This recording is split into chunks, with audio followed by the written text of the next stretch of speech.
Hi, my name is Dustin. I'm with Synology America, and today I'm going to give a presentation on how Synology can help you reduce the workload for IT admins. So this presentation is going to be focused on IT administrators. So these are going to be people who have many users under them that they need to take care of. But these tips can also be used for end users and home users as well. So please follow along if you're interested. So some of the problems that IT administrators have to deal with are excessive IT requests. So these are going to be, simple tasks that are going to take them away from doing their other work. They have to deal with backing up multiple workstations and ensuring that the data is continuously backed up so that nobody loses their files. You want to make sure that that data is always available. And then you want to make sure that you have enough storage space available for all this data that we're talking about here, and then you could use that to determine if you're going to need to expand, if you're going to need to, replace some hard drives, whatever you need to do. So what are Synology's solutions to this? For excessive IT requests, we give end users the ability to do some functionality themselves. We have workstation backup software. We have high availability and redundancy features that you can enable. And we have a tool called the Storage Analyzer, which lets you efficiently plan out your storage. So, let me just go ahead and start out with self-service for end users. So the point here is going to be reducing the IT workload so that they can focus on other tasks. There's a few ways to do this. So the first one is going to be automating password recovery. Then I'm going to talk about file recovery, and then file sharing and file uploads. So let's go ahead and get started with password recovery. I'm going to go ahead and launch into DSM here. To allow end users to reset their password on their own, you're going to click into the control panel. You're going to go to the user section. Then you click advanced.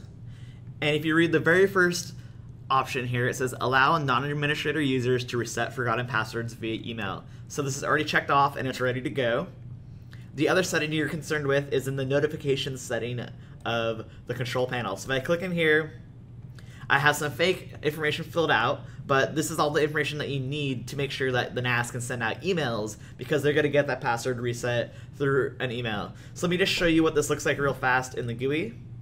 So I'm just going to open up a private window here.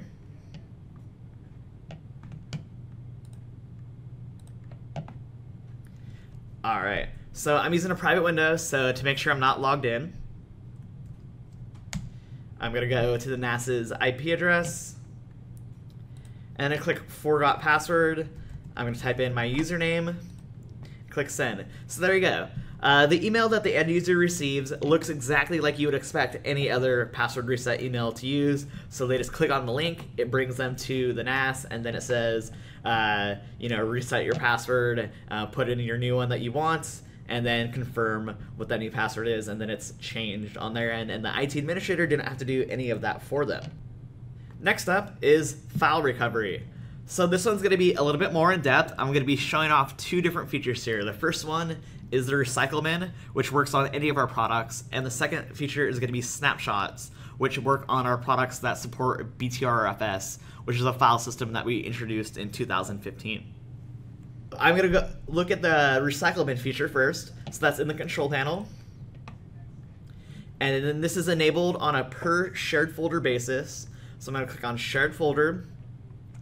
I'm going to choose one of these folders, and I'm going to click edit. And as you can see, I've already enabled the option for this folder. What the recycle bin does is every time a user deletes a file, it puts it into a separate folder. Then I'll show you how to access that in just a second. There is an option to restrict access to administrators only, so if you want to have more control over how files are restored, you can enable that. But for the sake of this demo, we are focusing on ways to make IT administrators' lives easier, so we're going to not have that option enabled. So let me show you this in FileStation. Alright, so here's FileStation, and you can see at the top there's a hashtag recycle folder. So if I click into this folder, you can see that I have deleted this entire folder over here. Here's some temporary files that, Microsoft Word loves to make those. And then if I click into this folder, I can just drag and drop this file out. I could use the DSM functionality to copy and move it, etc. So the recycle folder, what this is, it's a read-only folder. So when you log in through FTP, if you use WebDAV, if you're connected through Windows Explorer or your Mac Finder, that folder is always accessible, which is nice. It doesn't require any particularly unique technology to access it. So that's the recycle bin feature. The next thing I wanted to discuss is snapshot replication. So I'm going to go ahead and close all these out. So I'm going to open up snapshot replication. So it gives you a nice overview of what you've set up. What we're going to be concerned about for this particular use case here are going to be snapshots. So I'm going to click into the snapshot tab. And you can see I have some snapshots scheduled. So what are snapshots? Snapshots are essentially the difference between two different files at different times. So if you save a file and then you edit it a week later, if you have snapshots during that time frame, then you're able to restore back to whatever edit that you had before. So it's a very powerful tool to allow you to go back in time and history. So let me show you what kind of settings you can enable for this. So if I click snapshot up here, I can manually take a snapshot, and there is a list of snapshots that I've already taken. So you can see here, it's just organized by date. Within here, I can click on one of these snapshots. So let's see here, let's do an older one. So here we go. So here's a snapshot from when I was setting it up. I just want to put some test files on here at the start of the month, and now I can click browse. And if you take a look in File Station here, it's showing the exact state of that shared folder at this date and time. So all I have to do to recover these files, just like the recycle bin, all I have to do is drag and drop them out of here, copy and paste them, whatever your method is. So once again, it's a read-only folder, and you can access this from anywhere. I'll go ahead and zoom back out and go back to the root of the shared folder. And this acts just like the recycle bin folder. So there's just a snapshot folder there that anyone can access that has permission to access this particular folder. So that's what the snapshots look like when you're browsing them, right? So how did I create these in the first place? So if I click on this shared folder and then I go to the settings, you can see I've already enabled a snapshot schedule, and that's why I have so many snapshots available. This is very flexible. You can have snapshots occur every 5 minutes. So what that means in practice is if you have some very intensive work where you're worried about losing even 5 minutes of it, this would allow you to have that ability. So if something catastrophic does go wrong, or somebody just needs to restore to a specific file, they can do that within 5-minute intervals. So it's a very powerful tool. As you can see, you can do this once a day, every 12 hours, whatever you're comfortable with. The reason why you'd want to limit this is because the snapshots will start to take up space. Even if it is the difference between the files, that will still add up eventually. And also, it makes recovery more difficult because you'll have to sort through more dates. So the way that we handle that is with the retention settings. So you could specify the number of snapshots you want to retain if you just want a solid number. You could retain all your snapshots if you wish. But I feel like what most people are going to want to do is to set up a schedule like I have here. So what you're looking at is I'm keeping 12 hourly snapshots. So that means per day I'm going to have 12 individual snapshots within that day. And then I'm going to have 7 daily snapshots. That means for an entire week back, I'm going to retain those snapshots. And then after that, it will recycle them automatically. And then so on and so forth for my weekly, monthly, and yearly settings. Typically, in my experience, you want more versions of the time that is closest to you and then less versions farther away from you. So your work from a year ago, you're probably not looking for some ultra-specific version of the file from last year. You probably just want to recover the file generally to see what it was like at that state. So that's why here I only have it set up for 1 yearly snapshot. But of course, this is flexible. Set it up however you want.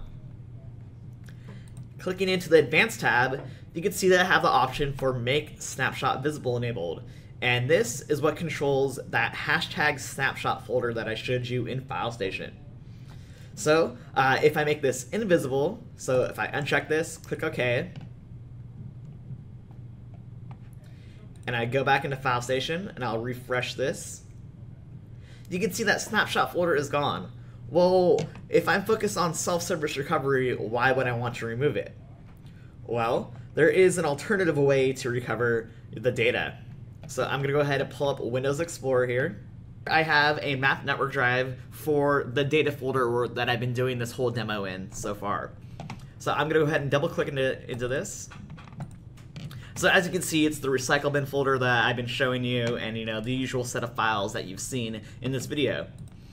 So the reason why I'm showing you this in Windows is because snapshots actually integrate in with the previous version feature of Windows. So I'm going to right click, go to Properties, and here I can click Previous Versions, and hey look, it is the exact same set of snapshots that I showed you through those other views. So if somebody is unfamiliar with navigating through the snapshot folder, but they do know how to do this already, you don't have to teach them anything new. It just integrates in with a feature of Windows they might already use. So from here, of course, it supports the Windows options for restoration, of course, and you could open it and just browse the files similarly to what I showed you in File Station. Alright, so that wraps it up for recycle bin and snapshots.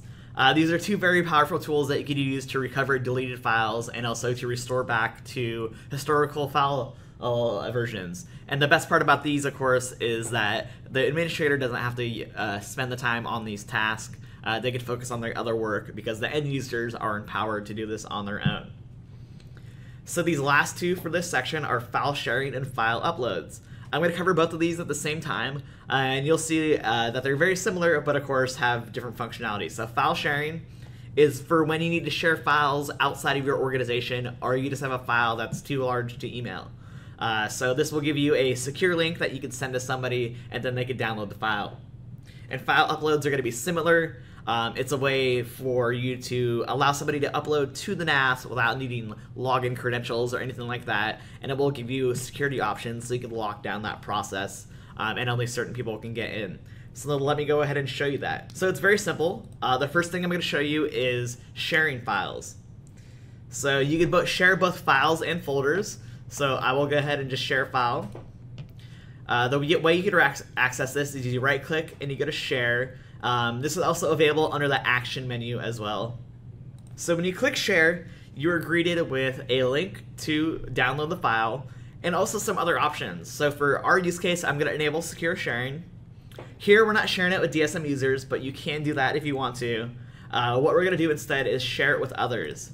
So here I'm going to go ahead and set a password so you can password protect this link. So that means even if they know the URL, like somebody gave it to them that they weren't supposed to, they still need the password to get in. To make this even more secure, go up to the validity period button.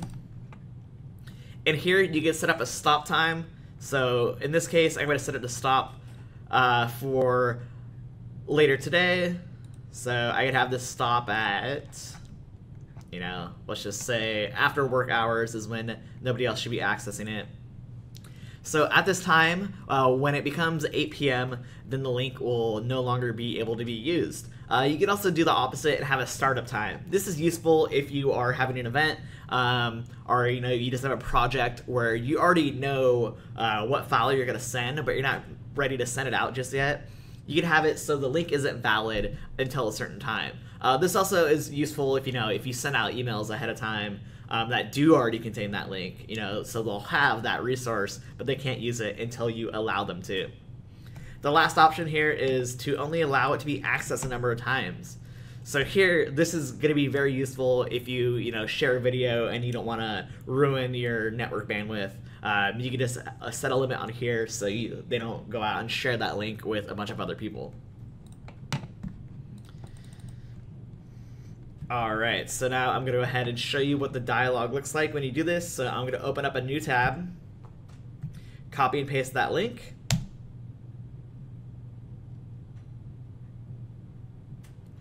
Alright, so it asks for the password. I'm going ahead and enter in the password on this page.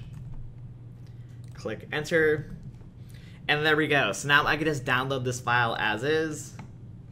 And there's the expected dialog. File uploading works very similarly. You need to upload to a specific subfolder instead of the shared folder itself.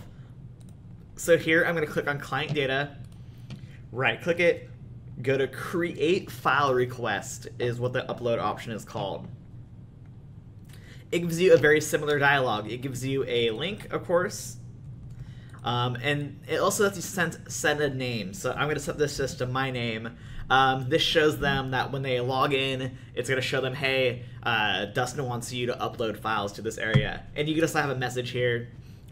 This is the generic one, so I'll just keep that as is. As the same options as file downloading, so you do get password protection, and you get those same validity period options. So I'm going to save this and show you what this one looks like.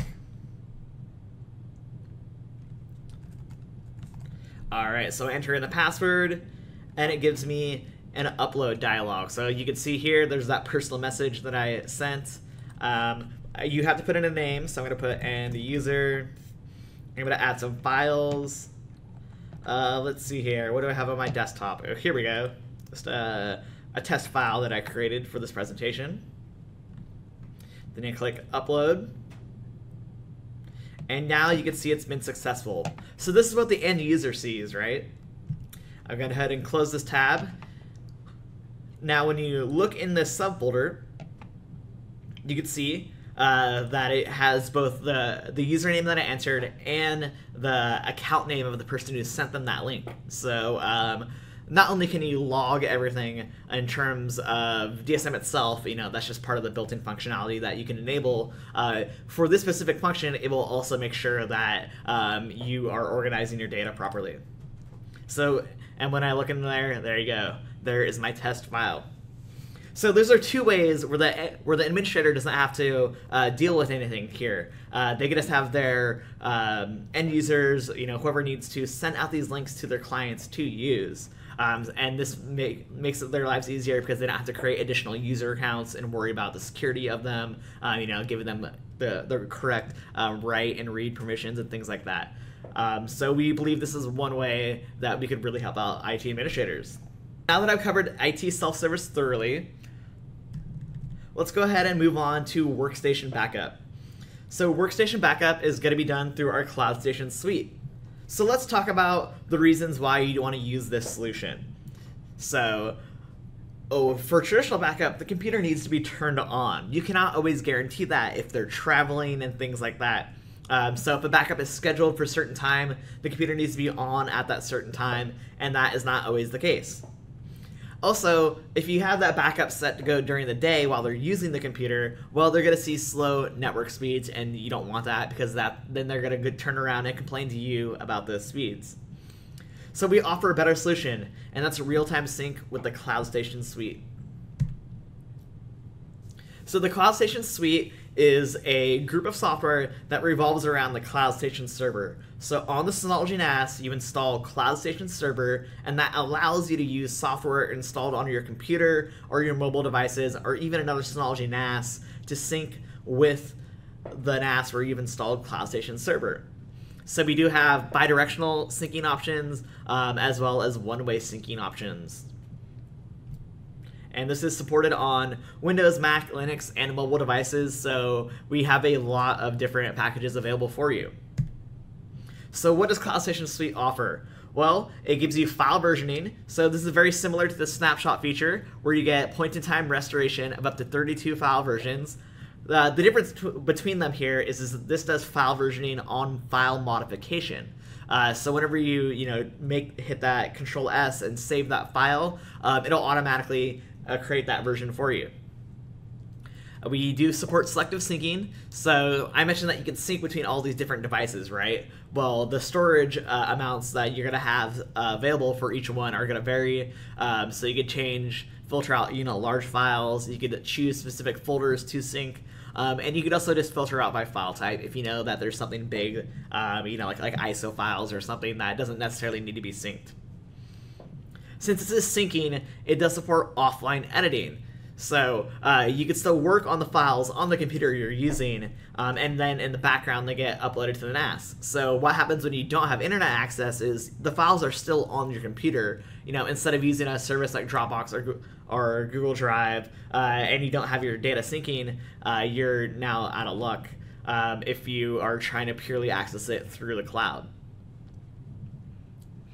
We also have group permission settings, so you don't have to enable these features for every single user. If there's only a specific group, like let's say you have your sales team who travels a lot, and you have them organized into groups in DSM or your Active Directory server, you can then just turn on this feature or turn it off for specific groups. And you can also limit this by IP address. So this is useful for, like, let's say you only want them to sync when they're on the local network or when they're connected to the VPN. This will allow you to set that up. So what I'm going to be focused on here for our theme is going to be Cloud Station Backup. So this supports all those features that I just mentioned. So it has file history, it has filtering, and this does a real-time incremental backup when the file is modified. This does support the Windows Volume Shadow Copy service. That means if there is a file that is in use or it's set to a certain attribute that is preventing it from being backed up normally, the Volume Shadow Copy service lets you back up files in more situations. So it gives you more flexibility instead of being locked out because the file is in use. So let me go ahead and give you a demo of how this works. So the first thing I'm going to do is go into DSM. So here in DSM, I'm going to go to Cloud Station Server. Inside Cloud Station Server, you can see that it links you to the different clients. So we have Cloud Station Drive, Cloud Station Backup, and DS Cloud. Today we're going to be focused on Cloud Station Backup, which is going to be a one-way sync from your computer up to the NAS. One thing that sometimes gets overlooked in Cloud Station is the settings area. This is important because it lets you determine what shared folders you could sync data to. So in this case, I don't have it enabled for this Docker folder, but I do have it enabled for this user backup folder. So you will see in just a second here that this is going to be the only folder I could contact to use with Cloud Station Backup. So now let's go ahead and open up the software. As you can see, it's going to be a wizard-based GUI, much like most everything else that we do. I'm going to enter in my Quick Connect ID. This is going to be useful because Quick Connect will connect using your local IP when you're connected locally to the disk station. That means you're on the same network. When you're outside of it and you need to access it over the internet, you still use the same Quick Connect ID, so you don't have to change anything there, so it's very convenient. If you do want to connect via a domain name or a local IP instead of the Quick Connect ID, that's available as well. So I'm going to enter in my user credentials. And here, you can enable SSL data transmission encryption. So what that means is that when you send data over the internet or over the local network, the actual data that's being sent is encrypted so nobody can see it. For the sake of this purpose, for the demo, I'm going to disable it. But if you do any sort of remote access at all, I highly recommend using that feature. So let's go ahead and test the connection. All right. So now it's asking me to choose my backup source. So this is actually the computer that I'm using right now and the folders on it. So I'm going to keep this simple. I'm going to scroll down and just go ahead and use the user account that I'm logged into currently. I don't want to back up any of my application data. Most of it isn't restorable anyways, and it will just clog up the backup. So I'm going to remove that personally. So I just chose what files on my computer I wanted to back up, right? So where do they back up to? So that's in the backup destination feature. So I can go ahead and click select. And like I mentioned earlier, the only available option is the user backup folder. So within the user backup folder, it's already showing me some subfolders for other backups. So I'm just going to keep the same directory structure and click OK. You do get some backup rules here. So this is where the filtering that I mentioned is. Also important here is this option here at the bottom. It says don't remove files in the remote backup folder when they are removed from the source. So that means that if you have this unchecked, when you delete a file on the computer, it also deletes it on the NAS. If you have this checked, so you have it enabled, it will not delete those files in that case. So if you're worried about recovering your data, then you want to make sure that you have this option enabled so the files are not removed on the NAS. All right, so now that I've set up my options, I'm going to click Next, click Done. You can set the target as read-only so other users cannot modify it. That's going to make it more secure so nobody is able to overwrite that backup with their own. All right, so we'll give it a second to let the backup engine start, and there it goes. So the way that this works is this just happens automatically in the background. There's no scheduling to worry about or anything like that. As soon as you make a change, it will then send that file over the network to the NAS. To bring this back to the theme of making IT administrators' lives easier, not only is this automatically backing up, so you don't have to worry about that, it has version history built into it. So if I was doing this backup for the past year, this timeline here at the bottom would be filled with all the different dates that it has version history for. So that means that I can not only restore files, I can restore specific versions of those files to my computer without having to log directly into the NAS. This is a very powerful tool to allow end users to restore their data. Next up, I want to talk about high availability and redundancy. So the point of this section is going to be to avoid having to go into the office or the data center very late at night when something goes wrong. So what are some examples of things that can go wrong? Well, power outage is one that can happen. So in this case, you need to go and turn on the server manually, which is not going to be fun in the middle of the night. If there's a hard drive failure, you of course can be protected by RAID in the first place, but you still have to go out there and replace that disk. The worst case scenario is server failure, when you have hardware failure of the NAS itself. So that's the worst case scenario, but we do have ways to handle all of these. So to handle the power outage issue, we have auto recovery when you lose power and UPS support. So there's an option in DSM to it's just a checkbox that you click, and then after it's enabled, after the NAS detects that there's power once again, it will automatically boot back up. To prevent this in the first place, though, we highly recommend that businesses utilize a UPS. UPS stands for uninterruptible power supply, and it's essentially just a big battery for your connected devices.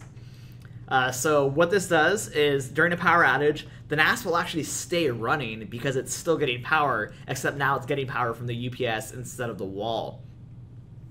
Your UPS, of course, has only a certain amount of battery life, so we have an option that lets the NAS shut down gracefully according to your settings. So if your UPS is going to run out of battery after, let's say, 20 minutes, you can have the NAS start the shutdown process after only 10 minutes. That is adjustable by you. Both those options are available in the hardware and power section of the control panel, and we will include a link at the bottom of the YouTube video.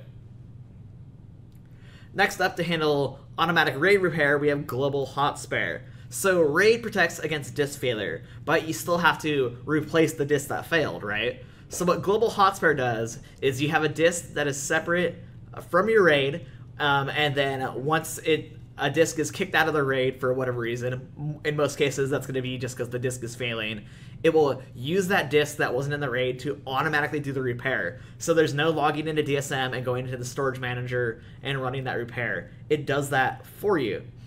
So what this does is this gives you the time to deal with the issue on your own terms. So instead of having to run in the middle of the night to repair that, you can now just come in the morning and then do your analysis on the disk and get it replaced by the manufacturer.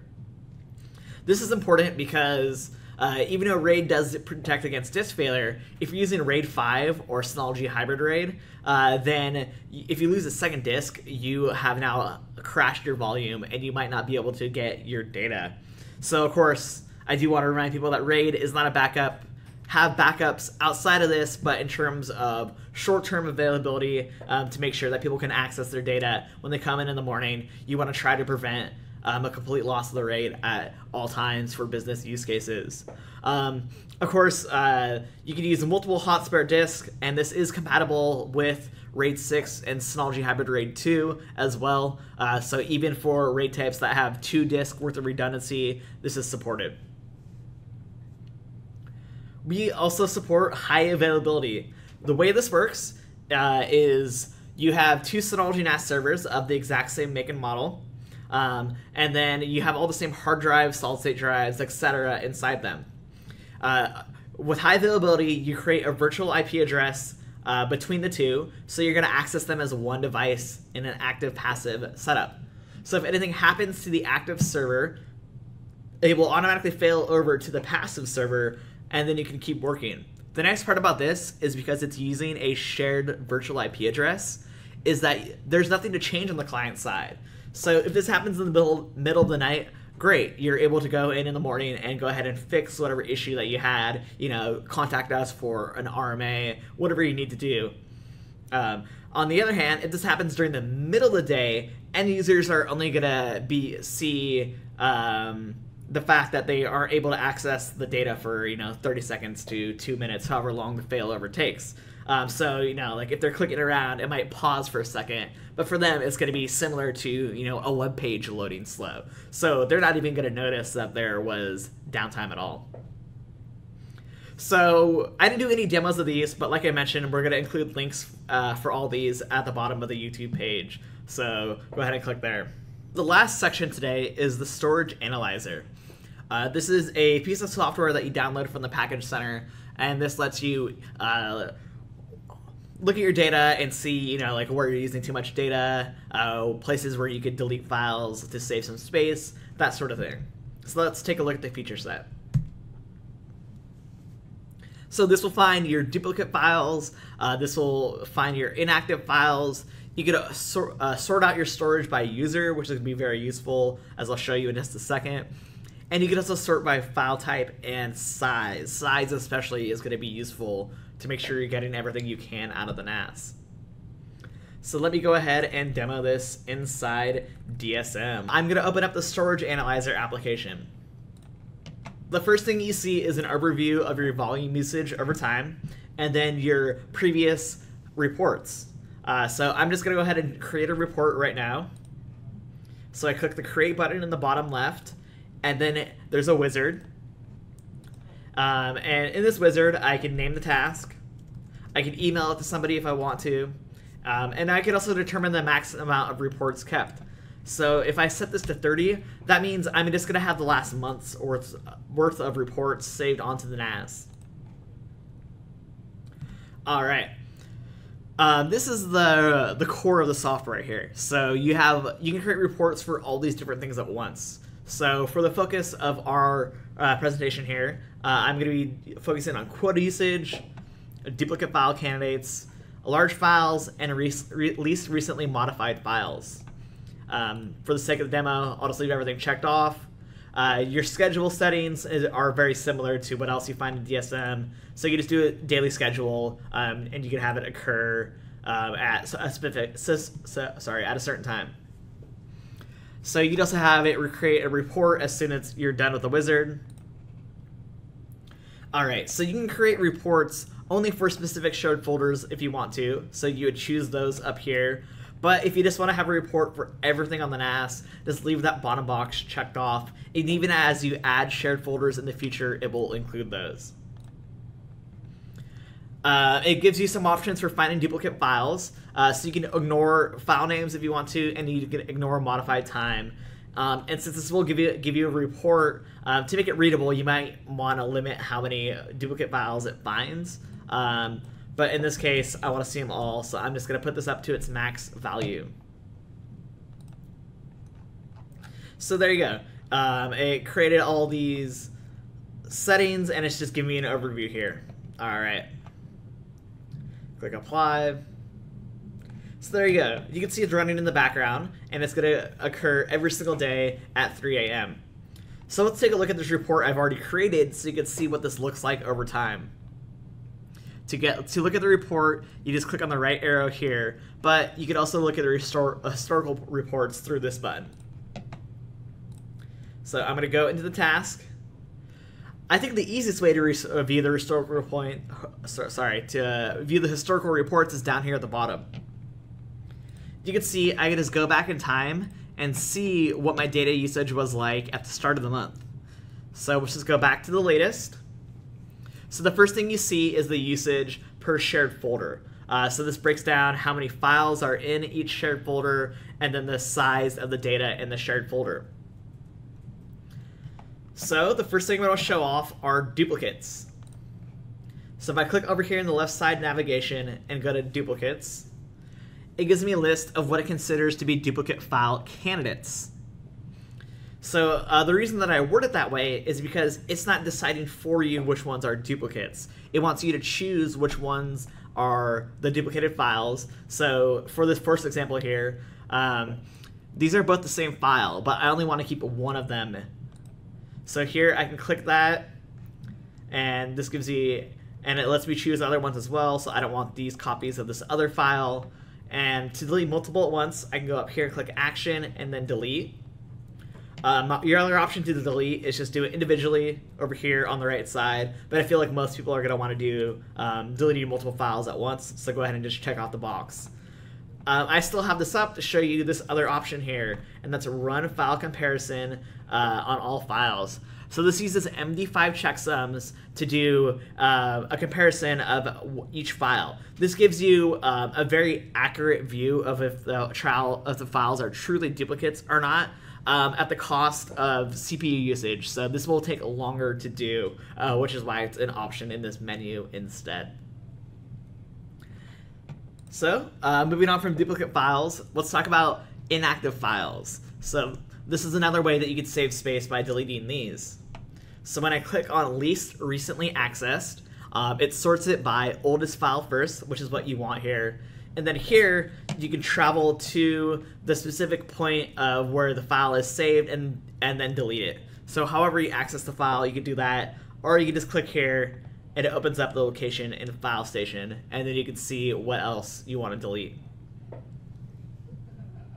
So in this case, I think it's just an old file that was stored as part of a backup. So yeah, so there you go. It's just an old sample file that was created over 10 years ago.